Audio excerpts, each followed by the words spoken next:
Well, you guys ready for the 12th build of Christmas? I know I started this last Christmas, which is technically last year, but I'm just having fun. And this is my last day here. So we're pulling out my favorite. This is my absolute favorite one to drive. Oh yeah.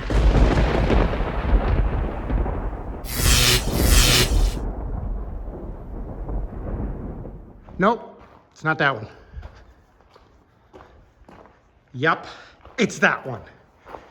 The 72 wide-body Corvette 454 4-speed convertible. We're gonna see if we can make this thing run and get it out of here. Try and sneak it between the two. I know it doesn't have power steering right now. All the fluid will have leaked out. All the dash is hanging out of it because I started taking it apart and found a whole lot of issues, but we'll get into that later.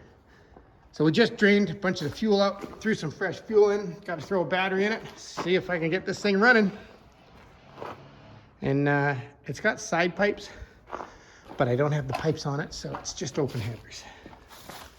And it's against the concrete wall with no doors, so I probably should have earplugs on. But I'm not gonna.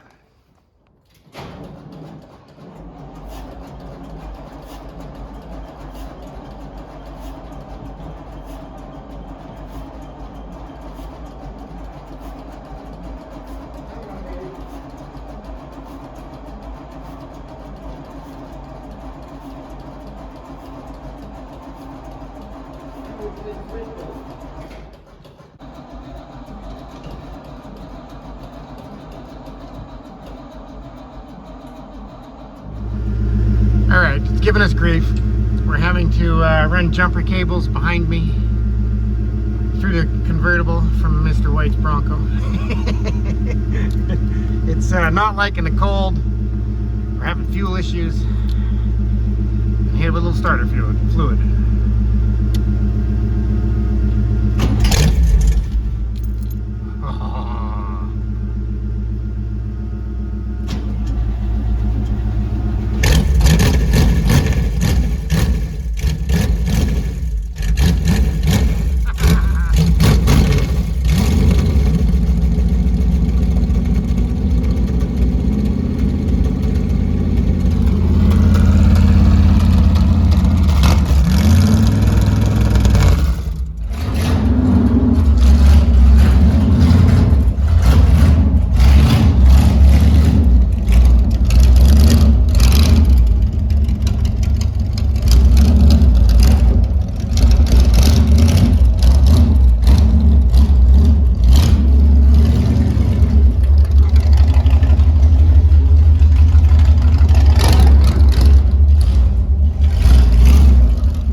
So there it is.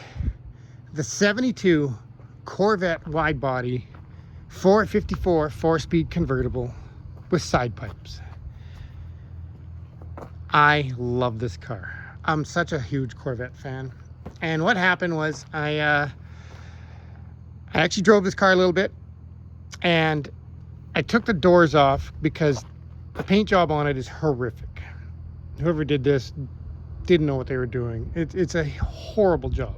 So I took the doors off, started sanding it, and I found so many different colors underneath. This thing was purple, yellow, orange, blue. I think I found black, green, and it's such a horrific build. I had bought all new energy suspension bushing kit for the entire car, and this has a replacement crate motor from GM, and it happens to be one of those 72 to 75 big blocks. It's low compression, not a lot of horsepower. It's just really fun to drive. This thing is 8 inches wider than a factory Corvette. And I'm at the point where I only want the ones I love. It had velvet dash and shag carpet, and I took the dash apart and it was literally just disintegrating, and you were breathing in all that crap from whenever they built this. And I noticed signs that this thing was in an accident, which was usually the case when they bought these body kits back then. The car got in an accident, so they would just buy the body kit. But now things have gotten so horrifically expensive. I had plans of buying the, I think it's called the Detroit Speed, I think it was, the Shark Bite suspension kit. And when I was looking at it, it was $8,500 US. And now I think it's around $16,500 US. And if you transfer that over to Canadian, that's like $1 million Canadian. So I want to actually just get this thing to a point of, let's get rid of this horrible paint job, paint the car, we'll buy all new tires. It's got air shocks in the back, replace the shocks, change the bushings because it squeaks a lot when you're driving. Just make it a reliable, fun driver for now and get it back on the road. Because I need something to drive this summer, and everything I have is such a project. This one runs and drives. So let's just do the paint and make it reliable, make it fun again.